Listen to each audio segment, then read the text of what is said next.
Welcome to the Experiment Podcast.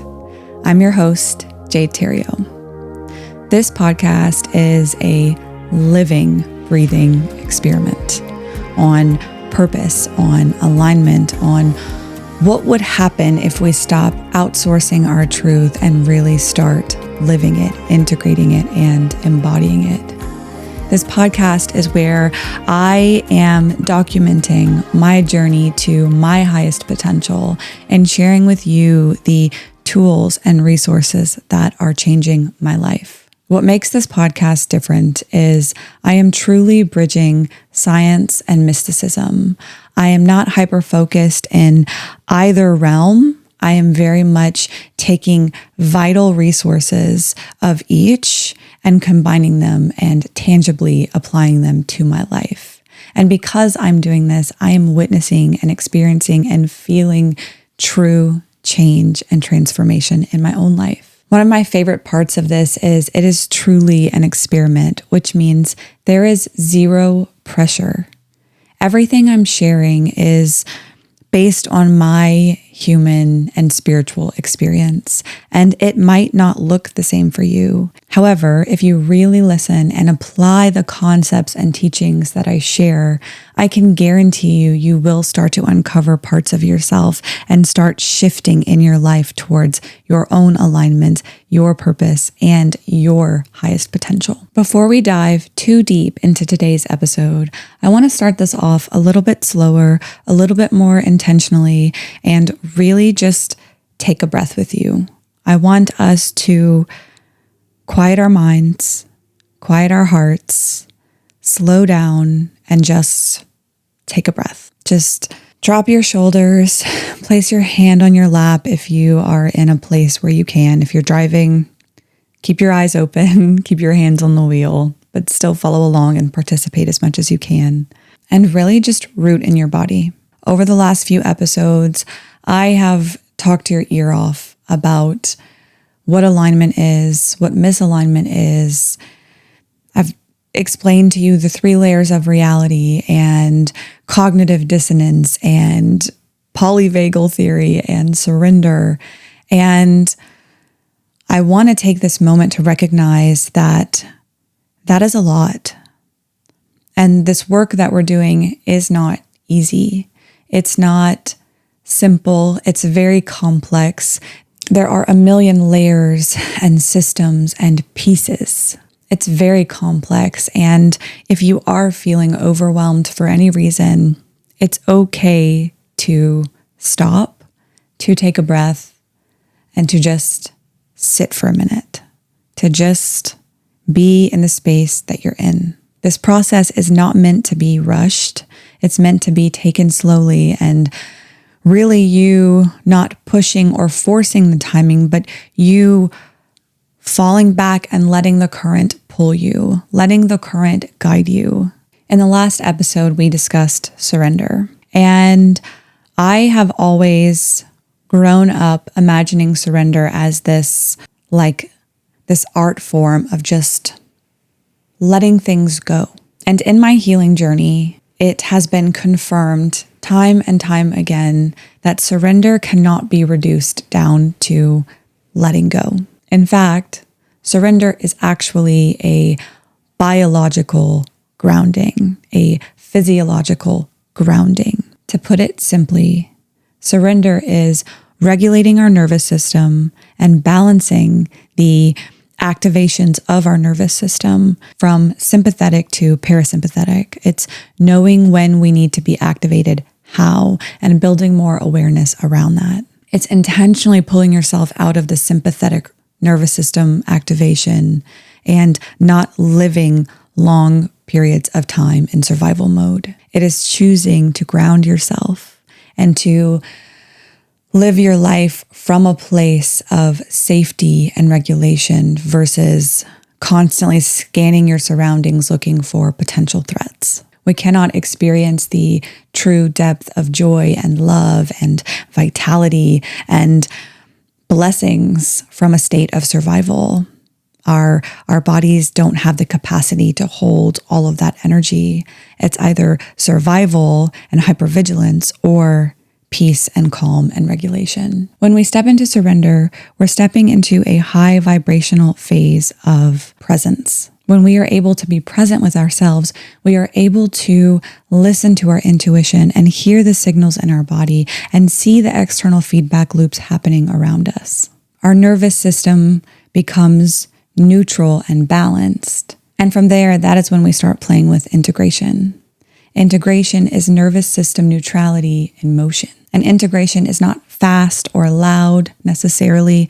It's a lot of friction and a lot of honesty. Surrender is not meant to be lived in or camped in. Surrender is a returning place we come to regulate our nervous system and return balance to our nervous system. It is the active choosing of not living in survival mode. Our bodies cannot fully hold the capacity of joy and love and vitality and goodness when we are stuck in survival mode.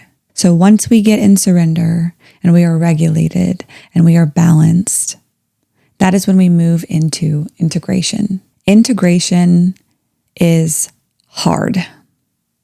Integration, in my very humble opinion, is one of the steps that most people completely skip over. Integration feels like rubbing two bricks together. There's the current self as one brick and this other future undefined version of you that is more aligned, just rubbing, creating heat, creating friction, creating intensity. And it feels awkward, like a newborn baby horse with like wobbly legs. But it's so important to know that this friction is a vital part of the process. The friction is not resistance to clarity, but it is friction to your identity collapse. It's the old and the new not being able to coexist, because really and truly there is not space for both. So in the episodes before here, we have started to uncover alignment and understand misalignment and uncover your purpose and your highest potential in very macro ways. You know, at this point, we've identified that there is a cognitive dissonance or a lack of integrity or a misalignment. Integration is the behavioral, biological, and energetic syncing of a new internal truth. It is more than just knowing the truth. It is the movement of that truth. It is the action, the aligned action of that truth. You might logically know better. You might logically know what you should be doing or what you want your life to look like. But until your system starts acting differently, you have not integrated. Integration is the living action of making the new version of you, the aligned version of you, real. It is the bringing of her to life. In order to integrate, we have to align 4 systems: our nervous system, our prefrontal cortex, our subconscious, and our energy field. When we surrender, we're taking care of the first system. We are regulating and balancing our nervous system, which leads us to the next phases of this. Next, we need to align our nervous system to our prefrontal cortex. When we're dysregulated, our prefrontal cortex basically goes offline and decision-making is thrown out of the window. When we're dysregulated, our brains reroute the energy from the prefrontal cortex to our amygdala, and we end up in survival mode or fight, flight, or freeze. And from there, we cannot take intentional aligned action. The logical, future planning part of our brain, our prefrontal cortex, only comes online when we are in a state of calm and nervous system regulation. So basically, when we surrender, it's a 2 birds, 1 stone thing. We are regulating our nervous system, activating our prefrontal cortex, turning that baby back online, and those 2 systems are now functioning properly and are in alignment. Next, we have our subconscious patterning. A big question here is, are my internal rules still designed around protection and performance? And we have to start digging into ourselves, asking that question frequently. And then we go into our energy field, which is our frequency. Our energy field is like a radio, and our frequency is the radio station we are tuned into. And you get to choose. This is something that when doing this work, we get to start to play with. You can tune into the frequency of the energies you want. But part of that is having a very objective, hard look at ourselves and asking, am I sending mixed signals, or am I stabilizing myself in truth? Real change and real transformation are only possible when our nervous system is regulated and our prefrontal cortex is back online, because that's when conscious decision-making, impulse control, and future mapping of yourself become available to you. In mysticism, this is sometimes called the initiatory fire. It's when we are spiritually evolving and we are in that in-between space of burning past timelines and not yet fully anchored in the new one. When starting to integrate, it is very tempting and very common for people to jump to future mapping. Future mapping is when we sit down and maybe create a vision board, or we start trying to manifest this future aligned, highest potential, idyllic version of ourselves. But right now is not the time to do this. There's a very high likelihood that this version of ourselves that we are mapping out is being built and created out of distortion.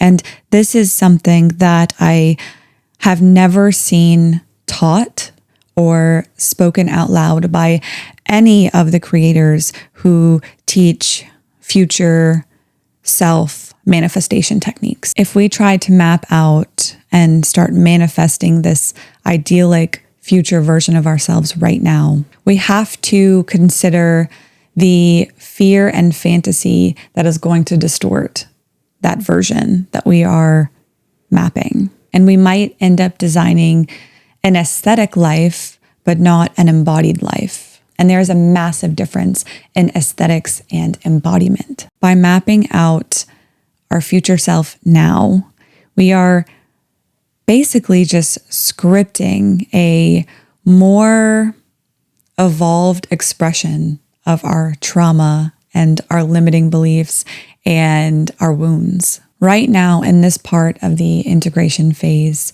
you might not have a clear idea of what your future self looks like and feels like, and how she dresses and how she sounds and how she smells. And that is perfectly normal.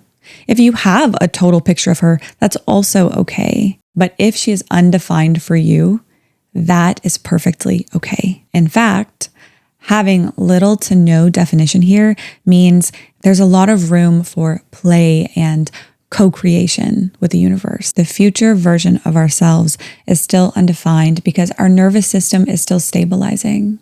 We are still proving to ourselves that we can maintain the integrity of these changes. Our energy is still very much shifting and moving. The reason we don't want to map ourselves out quite yet is because mapping out our future selves without fully integrating can look like deciding your future self wakes up at 5 a.m. and cold plunges every morning and drinks matcha tea every morning and works out for an hour every day.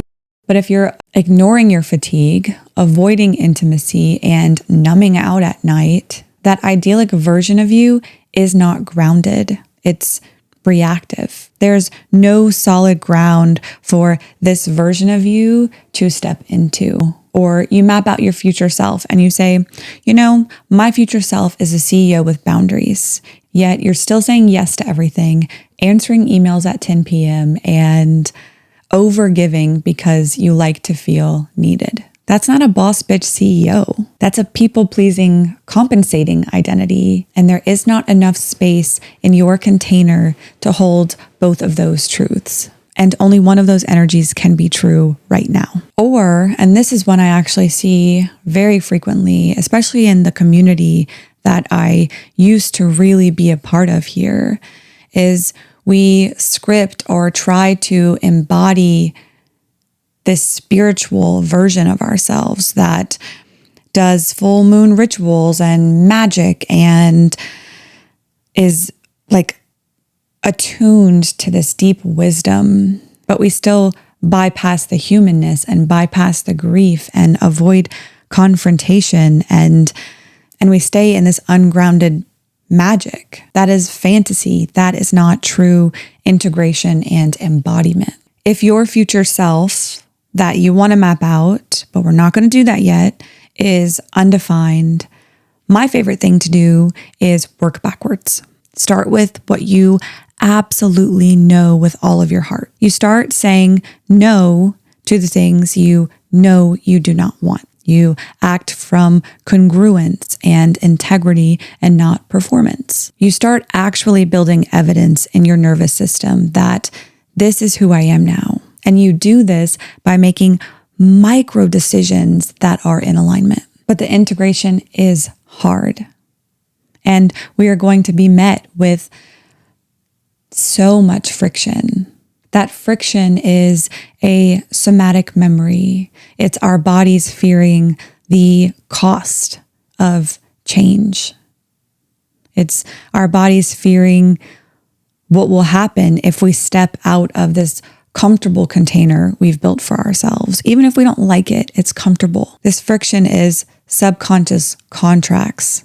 It's old rules about love and safety and money still playing out, or still trying to push through and play out and pull you back into this comfort zone, into your box. This friction is frequency instability. It's you still building a foundation of consistency with yourself, of making integrity-based decisions over and over and over again. That's the rub. That's the friction. But the friction is empirical evidence that what you are doing is working. If you are meeting friction in the integration phase, that means you are doing it right. But you have to maintain your momentum and you have to maintain your awareness to stay in your integrity, and you have to continue making those aligned micro shifts. And as you build up that reserve, that trust, that foundation within yourself, the integration and the friction become embodied. When you're actually experimenting with integration, it looks like noticing when you want to shrink and staying present. It looks like setting a boundary, even if it feels shaky. It looks like following through without receiving an external reward. Experimenting with integration is doing what's aligned without explaining it. You just trust it. And all of this is not signs of progress.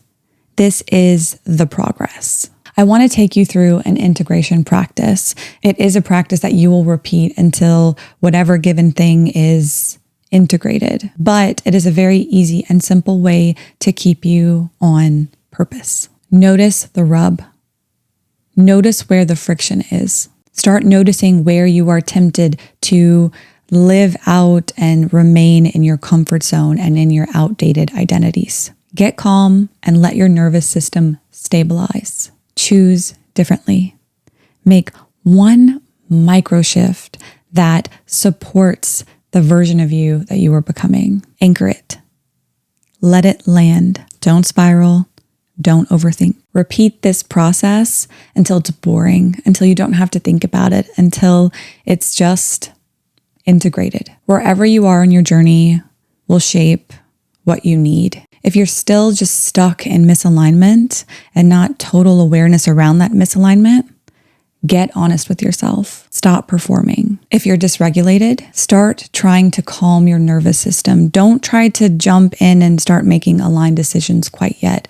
Just calm your nervous system. Get balanced there. If you are grounded but unsure, stay in surrender a little longer. Explore what it means to move from neutrality and safety and calm. Sometimes that is a bit of a shock to our systems because we don't know how to exist in peace. And if you're here, ready to walk, ready to act, ready to move, this is your friction season. Start integrating. One choice, one shift, one breath and act of congruence at a time. You don't need another visualization. You don't need to script her. You need to regulate. You need to choose, and you need to make that choice over and over and over again until that is your new baseline. That is how the ideal version of you, the future version of you, the aligned, highest potential version of you is built. That is how timelines collapse. And that's how this work becomes tangible in the field. So that is your experiment. If you are ready for action and movement, start integrating. And remember, surrender is a place we will return to. Life is going to test us and try to kick us back into old conditioning and patterns. And then we surrender and we can move back to integration and move to embodiment. Embodiment is where congruence becomes rhythm. It's where your field stabilizes and you no longer have to explain who you are because it's already being expressed without friction, without resistance, without even much thought. It is the new you. I know the last 2 episodes have been a bit deeper and more dense, but they're truly such vital parts of this process. And I appreciate you sticking it out and staying and experimenting and diving into this journey, not even for me, but for you. And we all deserve the joy of living an aligned life. Don't forget to like, share, download, follow me on Instagram at experimentpod with Jade, subscribe to our YouTube channel where I have videos of the podcast and you can see me staring into a camera awkwardly doing the podcast. I appreciate you all. I hope you have an amazing day and keep integrating.